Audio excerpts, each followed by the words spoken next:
जोटा पोस्टमार्टम रे बाहरला सेटा लेख हां सुसाइड लेखबो तू हां को दौड़ी रे पैसे लोक पार्टी चक करी राखी छि ना ए रिपोर्ट दे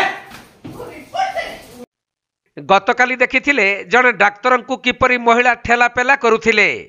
हेले आजी देखंतु सही डाक्तर को महिलांकर चपल माड़ मोर जियार न्याय दरकार दिमुटा कोड़ी कोन भाई राखिबो मोर जियार न्याय दरकार जोटा पोस्टमार्टम रे बाहरला सेटा लेख हां सुसाइड लेखबो तू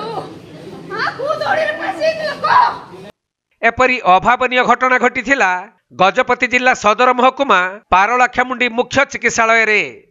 एपरी घटना पछरे कथाटी हेउछि गत 2023 फेब्रुआरी 19 तारिख दिन पारलाखेमुंडी नवोदय विद्यालयर जने नवम श्रेणी छात्री सौदामिनी रईतंकर संदेहजनक मृत्यु होइथिला परे मृत छात्री पोस्टमार्टम रिपोर्ट आसिबा परे जेउ डाक्तरंक द्वारा सही पोस्टमार्टम रिपोर्ट प्रस्तुत होइथिला सही रिपोर्ट भूल थिबा अभियोग करी मृत छात्री मां सुज्ञानी रहित डाक्तर को अश्लील भाषा गाली गुलज ठेलापेला शेषरे गुड़रू चप्पल काढ़ी पिटिथिले जो घटना की राज्य में चहल सृष्टि करिछि।